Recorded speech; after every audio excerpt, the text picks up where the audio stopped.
it starts out having been to Meijer's department store for grilled cheese and S&W for fried chicken and Krispy Kremes and going home from shopping, and then they see this. And what I was trying to get was to have her build the suspense. I mean, you see these flakes of fire, and the first thing is the traffic is slowing down, and then she sees the flakes of fire, and then the burning cross, and then sort of the climax of the story is when this man puts his fingers on the car, and she sees grease under the dirt, and she knows that he's a mill worker because of his hands and the realization, and how her father then handles it and says, "Go home, you don't belong here."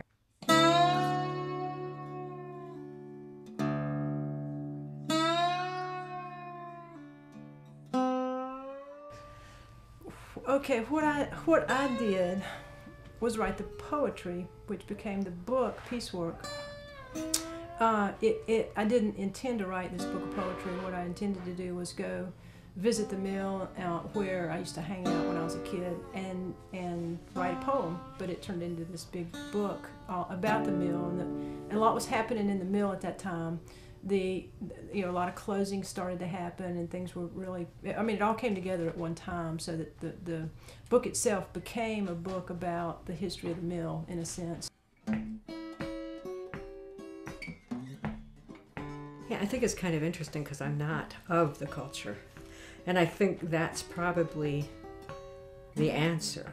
I've thought about it a lot because I never do. I mean, I've lived here for 36 years in North Carolina, but I have never really identified myself as a North Carolinian.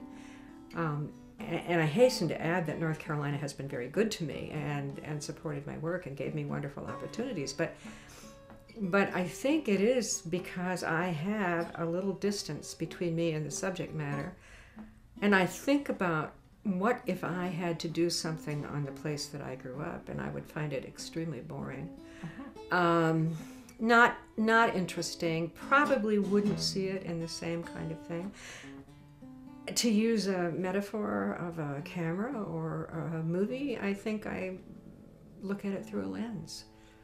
And I find the South and the people and the material and the literature rich and wonderful and extremely interesting. It happened when I visited the mill on the very first day. I thought just to chat a little bit with the human resources person.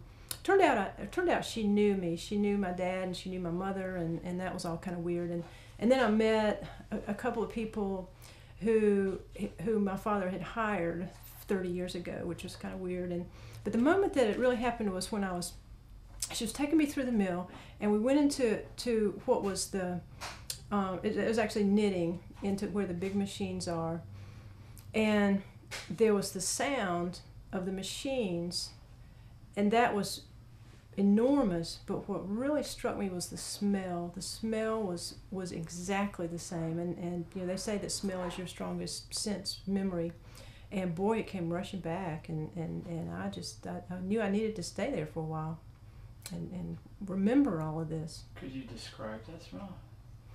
Hot cloth, like when you put an iron and you leave it too long, just before it scorches. Brenda first approached me about doing some music for this play, and thought that since it had to do with the Piedmont of North Carolina and Piedmont mills, that some Piedmont blues would work. And there was a lot of wonderful stuff out there, almost none of which would actually fit the play, because they were songs about, wretched women and getting drunk and being in jail, and maybe things that happened on Friday after you got your paycheck, but very little of it had to do with the life of the mill, particularly the post-World War II stuff. And you find that performance reaches people in a way that goes beyond reading.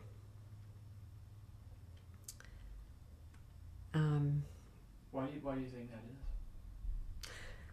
I think part of it is because we provide two more symbols. Reading, you have the symbol of the word, and in the medium in which I work, you add voice and you add gesture. You still have to have your audience member involved with you, creatively and imaginatively, but I think adding those two more stimulus from which to work off of can be very effective. They call it piecework or piece rate. It's when you're paid by the piece. The faster you can do it, the more you get paid. It's about quantity, not quality.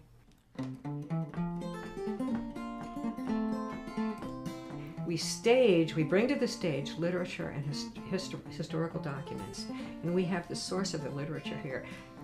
And it just makes it a richer kind of explanation, I think, of the way in which we work.